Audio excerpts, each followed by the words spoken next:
Bueno, bienvenidos amigos del canal, ¿cómo están ustedes?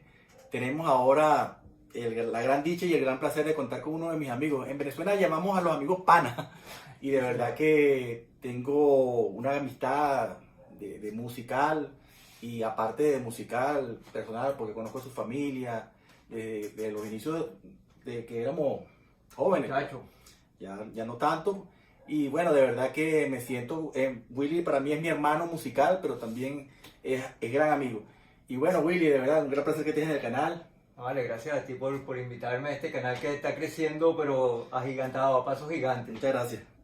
Bueno, vamos a empezar esto contando tu historia artística que representa para ti la música, el arte y todas las cosas relacionadas con esto. Bueno, si te echo el cuento, empezando desde más o menos los 13 años, empecé a hacer mis pequeños toques con un grupo de esto de música italiana que se llama, bueno, se llamó Los Nuevos Horizontes. Yo me acuerdo. Tocabas tumbadora. Tocaba tumbadora, sí, pero con ellos empecé dentro de ese repertorio italiano y ellos tocaban 3 guarachitas en toda la noche, ¿no? Pero bueno, era como que la posibilidad de entrar al... ¿Quién te enseñó a tocar tumbadora? Nadie, yo lo hice por oído, pues. Ah. Bueno, como creo que muchos músicos con lo que tiene que ver con la música latina arrancan Como decimos en Venezuela, el profesor Guataca. el profesor Guataca. Sí, yo creo que muchos los que arrancan con la percusión latina arrancan, Sí. además para aquel entonces no habían escuelas con muchos profesores que enseñaran a nivel académico como tal. Bueno, que el caso tuyo, pues que ya estabas estudiando, empezaste a estudiar en la Pedro Nolasco y tenías La música académica. La música académica, sí. Entonces, bueno, tú te acuerdas que no había, pues, lo que te enseñaban era todo por oído, pues, de una u otra manera, ¿no? Sí. Por tradición, como se enseña la música folclórica, por tradición. Pero en mi caso fue por los discos, más que por algún profesor, por los discos. O sea, que también aparte del querer ser músico, empezaste a adquirir discos y ¿qué discografía te gustaba para la época empezando? Bueno, para la época de 13 años es el boom de lo que vendría siendo la película Nuestra Cosa Latina, ¿verdad? Casualmente yo tenía 13 años cuando llegó la película acá y gracias a un compañero melómano, bueno, en aquel entonces todos éramos melómanos, pues, me echa el cuento de la película, pues yo no podía ni siquiera entrar al cine porque era a partir de 14 años. Y tengo el disco Nuestra Cosa Latina, y por ahí empezó toda esa parte de lo que es la música latina, ¿no? Entonces empecé a conectar como eran las estrellas de Fania, empecé a conectar... 1972, 73 más o menos. 1970 y, para ver, no, era un poquito más, era 70 y, sí, como 73 más o menos. 73, Sí, la primera Fania es como 72 creo. Sí, más o menos por ahí. Entonces, un tío que trabajaba en Capital, en Radio Capital, le dan el disco y ese disco, bueno, casi que le hice un hueco de tanto ponerlo. Se rayó. Se rayó de tanto ponerlo. Entonces, bueno, ese disco, como eran las estrellas de Fania, yo lo que hacía era que iba a comprar a las discotiendas los referentes que estaban ahí, pues. Y entonces, bueno, por ahí empezó como que la historia de recopilación de repertorio, pues. Y a su vez, por supuesto, empezar a tocar, ¿no? Entonces, bueno, este grupo de música italiana me dice para tocar, pues para estar con ellos ahí. Y bueno, eso, más o menos como a los 13 años empecé, bueno, tuve una temporada poquita, ¿no? Porque me estaba trasnochando a esa edad, pues. ¿Cómo llega la batería a tu vida artística? Bueno, da la casualidad que ya después que pasó esa época de 13 años, que fue cuando muchos, de 13 a 14 años, a los 14 no seguí, y a los 18 vuelvo a entrar con el mismo grupo. Ya ese grupo ya era un poquito más grandecito, ya no era tan un grupo, ya era como una pequeña orquesta, ¿no? Ya tenía metales.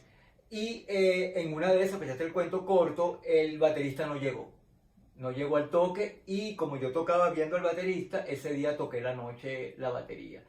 Y el dueño del grupo me dice, oye, ¿por qué no te compras una batería? Que tienes como que talento para eso. Entonces yo me acuerdo que me iba a comprar un carro. Y dije, bueno, déjame comprarme el carro. Y cuando veo así la batería, por supuesto no valía lo que valía el carro, pero sí me restaba para comprarme el carro. Y resulta que decidí comprarme la batería.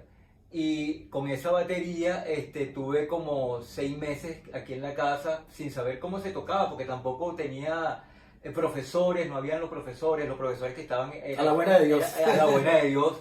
Y entonces lo que hacía era como que medio pasar lo que salía de la tumbadora hacia la batería, ¿no? O sea, Sí, bueno, en esa época es que nos conocemos. más o menos, sí. Yo recuerdo que teníamos un estudio por aquí, en un cuarto que está aquí cerca.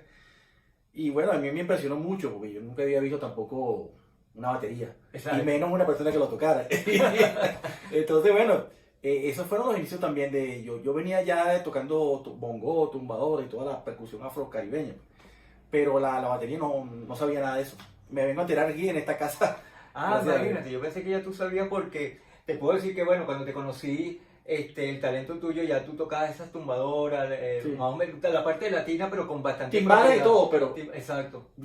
cuando yo llego aquí, veo que estás tocando batería y estás tocando todo lo que pasa en los discos, que los discos que tenía, intentaba hacer todos los cortes, todos los punches.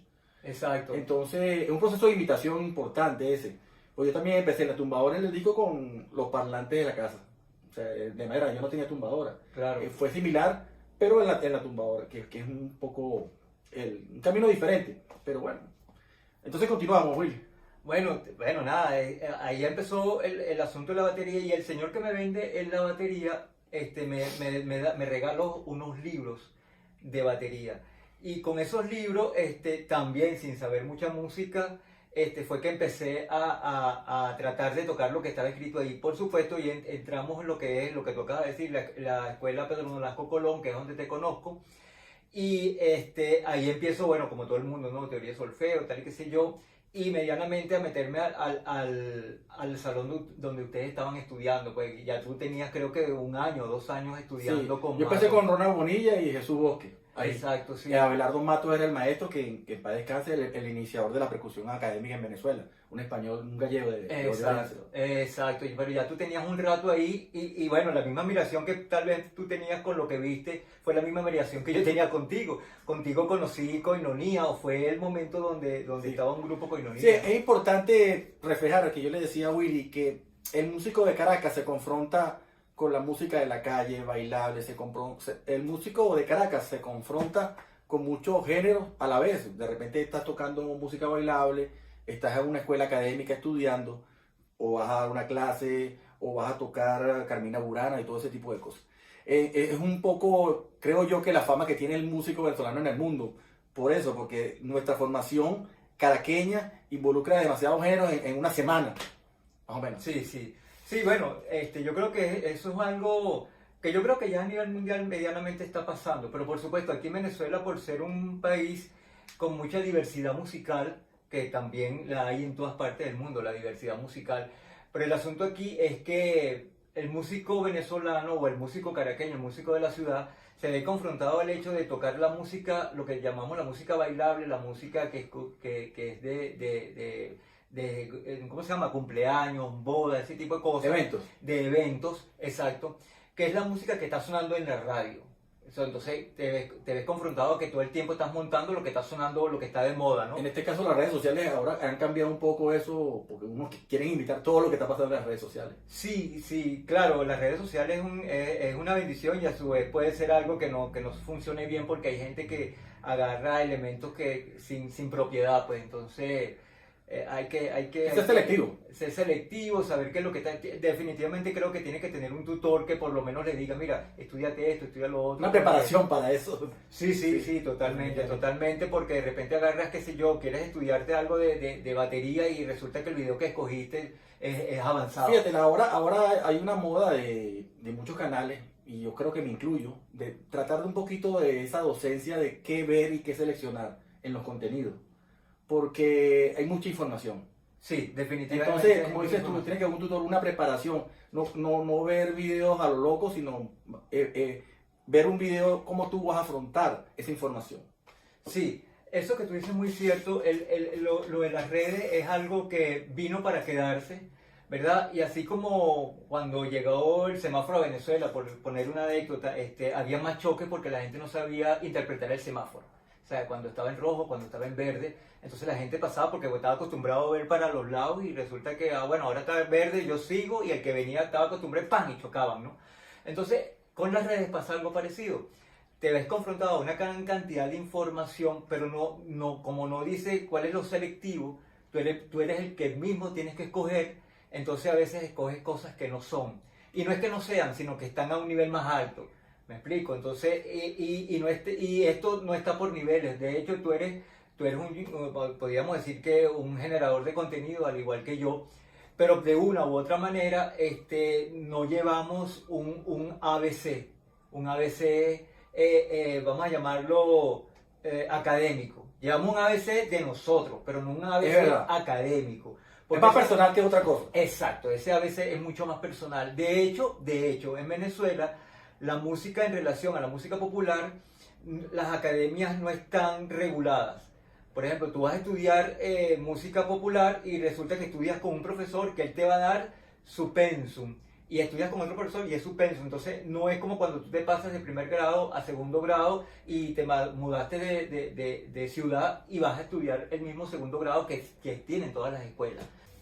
Estamos ahora con el mundo de la batería en Caracas, ya con una formación previa de todos esos cuentos que dijiste anteriormente. Entonces, ¿cómo se convierte la batería en tu vida para ese entonces? Bueno, cuando entro en la batería, una de las cosas que dije fue, bueno, ¿dónde la batería tiene como más trabajo? ¿Dónde tiene más estudio? Y me dijeron que en el jazz. Yo no sabía, en una entrevista que me hicieron para Colombia, yo no me había dado, o no me había percatado que ya el jazz estaba dentro de nosotros, porque nosotros veíamos esas comiquitas de Merry Melody, donde ya el jazz era parte de... Oscar Peterson. Sí, música de jazz que estaba ahí, ¿no? Y bueno, después fue que me di cuenta, pues que ya eso era parte del gusto de nosotros como niños, ¿ok? Y cuando empiezo en el jazz, empiezo a tocar, empiezo a estudiar con los discos de jazz, el mismo procedimiento que hice con la salsa, con los discos de jazz. Y empecé a estudiar esto, empecé a estudiar... otra cosa importante. Yo dije, ya va, ¿con quién voy a tocar yo? Ok, tengo como maestro en el disco a Modern Jazz Quartet, pero con quien voy a tocar aquí en Venezuela es con otra gente. Y empecé a estudiar la música de Gonzalo Micó. ¿Okay? Y eso me dio la oportunidad en su momento, que ya empecé a tocar jazz. Creo que el que más ha grabado disco en Venezuela. Sí, de jazz. De jazz, ¿no? Porque se ha dedicado a eso, al jazz. Ha grabado poco en relación a otros más. Creo, Víctor Cuica y él. No, Cuica grabó creo que uno solo. Ok. Cuica grabó uno solo porque los otros que grabó tampoco fueron enteramente de jazz, ¿no? Entonces, Gonzalo sí se dedicó como que a tocar, a grabar de jazz. Porque también pasa una cosa con las grabaciones en Venezuela y en relación al jazz. Como el músico quiere estar en la palestra, entonces graba un disco de jazz donde le mete un latino, le mete un no sé qué. Cuando viene a ver, el disco es una ensalada, como somos nosotros, y que es válido también, yo no digo que no sea. Pero no te centras en algo, ¿no? Entonces Gonzalo tiene un concepto que sus discos son de jazz. Le guste a la gente, no le guste, lo compren. Un tema. Sí, que le guste. Eso es un poco lo que pasa con Gonzalo. Es más, de hecho, cuando yo empecé a hacer las recopilaciones de jazz y a empezar a, como dices tú, a documentar, me di cuenta que los discos de jazz aquí en Venezuela son escasos, pero que consigues mucho repertorio de jazz en discos de diferentes cosas. De repente compraste un algo de Jordan y conseguiste algo, elementos de jazz, o compraste un disco de XY y conseguiste... Sí, bueno, es como la Sonora Ponceña grababa siempre un disco de salsa y ponía un tema latín jazz. Eso, es un poco como eso, ¿no? Que tú ves que dice, de aquí escojo esto que es como de jazz. Y así más o menos. Por supuesto hay sus discos de jazz, pero no tanto como eso. Puro no hay. Puro no hay. De hecho, el primer disco de jazz en 1956, South American Brothers, y eran estándar de la época, ¿ok? Y todavía, bueno, seguimos tocando estándar, ¿no? Entonces, bueno, entrando a lo que me preguntaste con respecto a la batería, me dedico a estudiar jazz y empiezo a tocar con la gente que hace jazz en Venezuela, o básicamente en Caracas. Empiezo a tocar jazz y empiezo a participar en producciones discográficas de jazz, pero a su vez también producciones discográficas de otros géneros cercanos al jazz, cercanos al jazz, música creativa, vamos a llamarlo así, ¿no? Música creativa, inclusive música para niños, música de festivales, todo ese tipo de cosas, porque entonces consideran al jazzista, o por lo menos en Venezuela, que es un músico que culturalmente tiene herramientas para resolver otro tipo de cosas. De hecho, en los años 80 se llamaba mucho a los músicos de jazz para hacer cuñas. ¿Por qué? Bueno, porque dentro del estándar de música popular es el músico popular que más podía leer o que más entendía de armonía, en que más entendía de otra cantidad de cosas musicales. Sí, yo recuerdo en la época de los 80 que tú eras prácticamente el presidente de los bateristas, mandabas a todos los músicos que eran congueros, tumbadores, a lo que te sobraba. Porque había tanto trabajo en Caracas en ese momento que de repente te conseguías a un tumbador tan excelente como Vladimir Quintero haciéndole la suplencia a Willy. Tremendo, por cierto, Vladimir. O el gran Alfredo Naranjo también, y te hizo suplencia, Nelson Crespo, cualquier cantidad. Me parece mentira. Sí, sí, sí. Alfredo Naranjo. Bueno, pero lo que te quiero decir, los 80 había tanto trabajo y de tanta música que te podía dar ese lujo. Bueno, eso que tú dices tan cierto, me recordaste, ¿verdad? Y me llevaste a unos cuantos años atrás. Yo me acuerdo que yo empezaba a sonar el teléfono a partir de las 9 de la mañana y yo a las 5 de la tarde era que escogía el mejor tigre, porque yo iba mandando gente, mira, agarra tú que ya no... Administrador de batería. Y me llamaban, ¿tú te acuerdas? Sí, sí. Me llamaban, no hombre, agarra tú yo me agarro y entonces yo, hasta que ya como a las 5 de la tarde, no, yo me quedo con y entonces era el que agarraba. Podía seleccionar. Podía seleccionar, sí, definitivamente, sí, hubo una época, o por lo menos hubo una época que yo estuve, vamos a llamarlo así, entre comillas, de moda, donde, bueno, sí, me llamaban para muchos eventos. Sí, bueno, en esa época, casualmente, yo te hice una de las suplencias más importantes para mí en el ambiente de la formación fue en José Sebastián Bar. Cuando André Briceño no podía, te mandaba a ti. Cuando tú no podías, me mandabas a mí. Exacto. Y realmente esa fue mi aprendizaje en la batería. Sí, a Juan Sebastián Bar, bueno, lo que se llama el Templo del Jazz, y ahí era donde se tocaba jazz todas las noches. Yo tocaba bailable y bueno, a veces el baterista de turno, el baterista de planta, perdón, que era Andrés Briceño, cuando él tenía show me mandaba a mí, y cuando yo no podía porque también tenía un show, bueno, te mandaba a ti o cualquiera de otro que estuviese libre, ¿no? Entonces, Como Pitalúa, que mandaba a todo el mundo. O Pitalúa, que mandaba a todo el mundo, ¿no?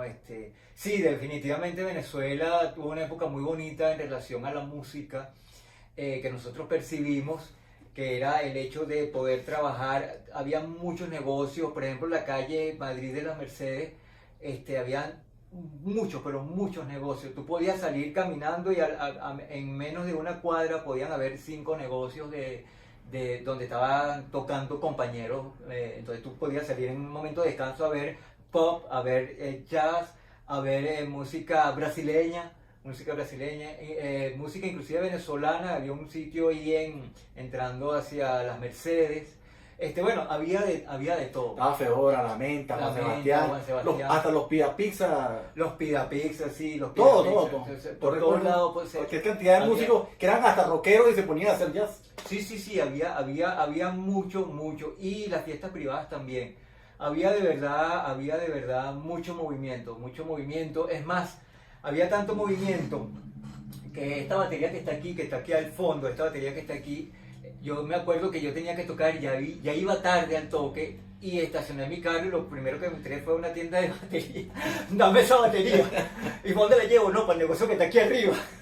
No tengo tiempo de ir a mi casa. A mí me pasó con una tumbadora y tenía tiempo que no me salía un tigre con la tumbadora y fui a piña, mira, dame esa tumbadora que tengo que matar un tigre. Sí, había hasta el poder adquisitivo para comprar un instrumento. No, las tiendas de instrumentos estaban llenas y tú podías seleccionar y estaban a un precio más o menos accesible. Claro, porque también estábamos ganando relativamente, el que menos ganaba bien, pues el que menos ganaba bien. Entonces, pero bueno, son tiempos que como en todas partes, ¿no? Estaba toda mejor, bueno. Estaba mejor, exacto. Pero bueno, al final de todo esto, lo importante aquí es que como músicos hemos aprendido bastante. Sí, las épocas han sido totales de aprendizaje. Yo me incluyo porque de verdad fue así. Sí, y en mi caso particularmente, un poco lo que tú dices, yo me he dedicado, soy amante de lo que vendría siendo la docencia, me preocupo por la docencia. ¿Y qué estás haciendo ahorita a nivel docente? Bueno, yo doy clase en la Universidad de las Artes aquí en Venezuela.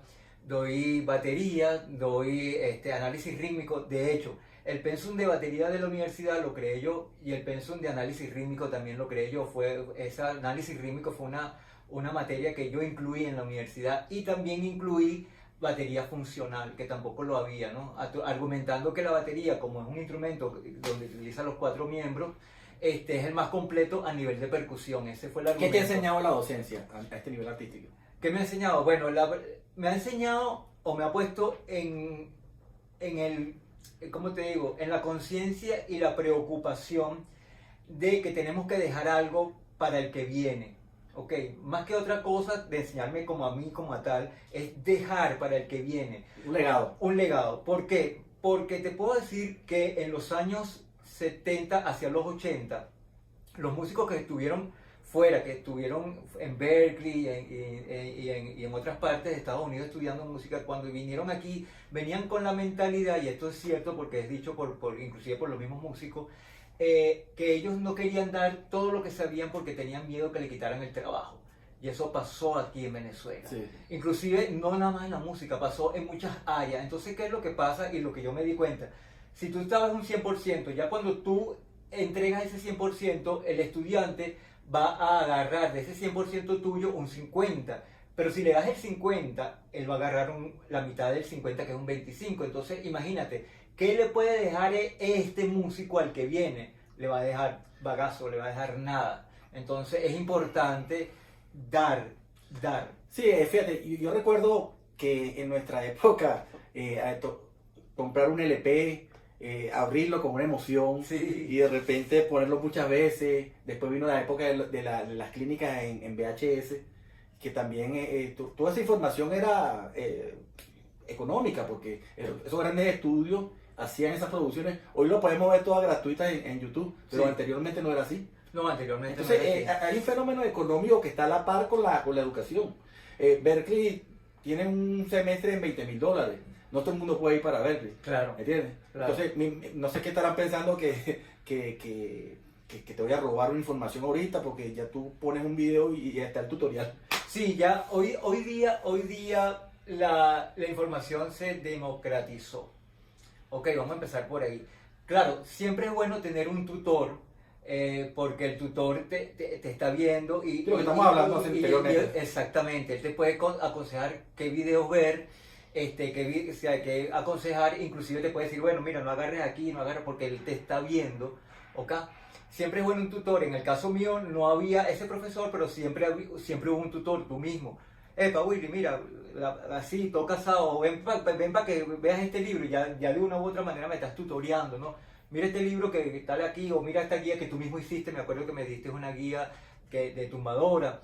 Entonces, pero siempre tiene que haber un tutor que te vaya aconsejando, que eso siempre ha existido, pero si se regulariza y si se lleva a escuela, sería lo mejor, porque es acumular toda esa información y ponerla didácticamente a nivel 1, nivel 2, nivel 3, de manera que tú puedas ir mucho más seguro hacia del punto A al punto B. También recuerdo que a la par de nosotros ser músicos, Willy tenía una inquietud muy importante. En la Biblioteca Nacional me invitó a hacer una clínica y mi parte fue cómo se escribía la música escrita de percusión. La música de percusión, exacto.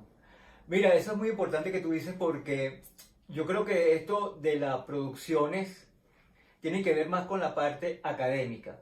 Y por supuesto, el hecho de hacer producciones viene de la parte académica, más no de la parte de producción como tal, de hacer eventos, ¿no? Hay gente que hace eventos sin contenido alguno, ¿ok? Estos eventos que yo tiendo a hacer es porque quiero llevar un contenido, la parte educativa. ¿Por qué? Porque cuando yo arranqué me di cuenta de una gran cantidad de cosas que en la parte de docencia no estaban. ¿Ok? Un poco hablar de los compañeros, un poco de la escritura. De hecho, Eso es historia también. eso es historia, exactamente. Es una de las cosas que adolecemos, por lo menos Es una de las cosas que siempre te he notado, la cosa de documentar las cosas en videos, escritos, simposios, talleres. Es muy importante esa parte, porque aparte de ser baterista, amigo, y ser músico, una de las sugerencias que yo le hago a mis alumnos es que no solamente es tocar un paradile a 300 por hora, hay que documentarse y con gente especializada. Yo considero a Willy que es uno de los cronistas más importantes de Caracas y Venezuela, por lo menos en esta parte de la música popular caraqueña. Sí, sí, yo pienso que eso es así, básicamente en Latinoamérica adolecemos de lo que es el registro, ¿no? Todo lo que es Latinoamérica. No dicho por mí, dicho hasta por el mismo Rubén Blades en el documental Latin Music USA, Latin Music, la música latina en Estados Unidos, pues. ¿Ok? Entonces, cuando vemos la cantidad de cosas que nosotros nos ha pasado y que no están documentadas, va quedando con tradición oral. Y lo malo de la tradición oral es que le vas quitando o le vas poniendo al cuento original. Entonces, Muchos arreglos. Muchos arreglos. Se va a divertir. Salen los arreglistas. Sí, sí. Es más, de eso tengo un cuento, pero bueno, eso lo podemos echar después. Ahora, déjame echarlo rapidito aquí para que vean de qué se trata. Venía yo, tenía que cambiar un caucho, estaba un poco sucio porque estaba cambiando el caucho, fui a la cauchera que me queda a 2 cuadras de mi casa. Caucho es una goma para en el sur. Ok, caucho es una, exacto. Entonces, cambio mi broma y venía un pordiosero y yo lo veo y lo saludo normal. Al otro día yo tenía que ir a trabajar y estaba bien vestido. Y me imagino que el pordiosero me vio y me reconoció y me vio así como, oye, como que lo conozco yo y me saluda. Y cuando sigo, le echo el cuento a un compañero percusionista, por cierto. Y bueno, ese cuento, para echarte el cuento corto, llegó a Juan Sebastián Bar, un lugar donde se toca música jazz y todo lo demás. Y resulta que cuando llego allá me dicen, oye, vale, que venían por ahí en frac con una bolsa de basura. Y que un pordiosero te preguntó de dónde sacaste ese frac. Imagínate todo. Una trama. Todo lo que cambió de ese comentario que yo le hice a ese percusionista a lo último que yo escuché como protagonista. Sí. Entonces, bueno, por eso es que es sumamente importante lo que tú acabas de decir de documentar. Eso al final... Sí, yo creo que tú eres uno de los maestros que me inspiró también a hacer esas cosas y a esos planteamientos reflexivos, porque de verdad que es importante. Yo gracias a Dios tengo muchos amigos. Entre ellos tú, está Ronald, está Henry Mirabal, que estamos hablando. Mirabal, sí. Hay muchos cronistas en Venezuela, pero cronistas músicos muy pocos. Y es importante porque del lado del músico, esta entrevista ya es un poco, siempre va a ser diferente. Una entrevista de un músico que de un periodista normal. Sí, yo pienso que nosotros como músicos, cuando nos metemos en otras áreas, el que está dedicado a esa área también se siente como nosotros cuando decimos, bueno, no es lo mismo un periodista músico que un músico periodista, ¿no? Porque en algún momento va a adolecer de alguna de las partes, ¿no? Por ejemplo, yo, ya tú sabes que yo he hecho otras producciones que tienen que ver con eventos, como los 51 años de jazz. Yo empecé con esto ahí en la Biblioteca Nacional. Perfecto. Después hice otros eventos más. Y bueno, tienes una perspectiva de lo que estás viendo visto desde el músico, ¿ok? La producción desde el músico. Visto desde el músico, exactamente. Entonces, claro, posiblemente adoleces como productor de eventos, ¿no? En algunas cosas, ¿no? Entonces, claro, hay que estudiar la parte de producción de eventos. Entonces, claro, aquí lo que toca es que alguien que sea periodista, que vaya a entrevistar músicos, tiene que estudiar la parte musical. Sí, ese fenómeno polifacético. Exacto. Que armar un micrófono, una cámara, todo lo que involucra la producción técnica también es importante. Es increíble que nosotros no basta ser músicos en estos tiempos porque realmente tenemos que hacer de todo. Sí, definitivamente. Ya yo pienso que ya uno tiene que quitarse ese romanticismo y ese ideal que uno pensaba que, bueno, yo me encierro en mi casa a estudiar y que venga un mecenas y me pague y yo nada más me dedique a estudiar. Lo han hecho muchos. Claro. Y son famosos por eso, pues nada más hacen eso. Claro, nada más hacen eso, pero ya en el sistema que estamos, inclusive en estos días estaba viendo una entrevista de un percusionista, el tumbador de Santa Rosa, y dice, bueno, no, que ahora es otra cosa, porque inclusive las disqueras ya no hay. Entonces, bueno, el que era, lamentablemente, que falleció mi amigo Jimmy Morales, de verdad que importante. Bueno, Willy, entonces vamos a hablar ahorita de la actualidad. Los proyectos que estás haciendo, qué vas a hacer y cuáles son tus nuevos métodos docentes, no sé. Bueno, como tú me conoces, yo me he dedicado a hacer casi que de varias actividades, ¿no? Y todas van llegando aquí a la cabeza y entonces hago una cosa, hago la otra, que no es muy bueno. Tengo que aconsejar eso, no es muy bueno porque haces tantas cosas que a veces te sobrecarga, claro. Te sobrecarga y la vas dejando como que por la mitad, ¿no? Por ejemplo, por ahí arranqué una cuestión con los 65 años del jazz en Venezuela. eso es parte de un proyecto porque es acumular una cantidad de gente que está haciendo jazz, es un poco como lo que yo digo que... Es una reedición del que hicimos. Sí, es como una reedición o es Pero una continuación. con las nuevas generaciones. Con las nuevas generaciones, sí, porque yo considero que hay músicos de jazz que dicen, mira, él no toca jazz, pero yo prefiero a alguien que medianamente esté tocando jazz a alguien que ni siquiera lo conozca. Entonces, eso suma. Evidentemente... El país de los ciegos, el torto del rey. El torto del rey, sí, sí, definitivamente, así es. Pero es preferible que alguien... Y lo otro es que, por supuesto, aunado a eso, la música venezolana. Entonces, ahora con esta cuestión del YouTube, ¿verdad? Bueno, he tenido que empezar a hacer tutoriales sencillos de esos de batería. También he hecho otros tutoriales que tienen que ver, no tutoriales, historias de la música en Venezuela o relacionado con Venezuela. Trato de estudiar mucho y llevarlo para ese material que escribiste de cómo escribir la batería, está muy interesante. Es un libro que hiciste, ¿no? Sí, el libro de cómo escribir batería es un libro que no es por nada, pero es un libro que tiene todos los argumentos para escribirla como debe de escribirse. ¿Okay? ¿Y por qué digo esto? Porque yo revisé aproximadamente 100 y tanto de libros para poder hacer eso que está ahí, ¿no? Con unos argumentos que yo tuve que estudiar desde los neumas hasta la actualidad. Estamos hablando desde cuando se escribía la música, ¿no?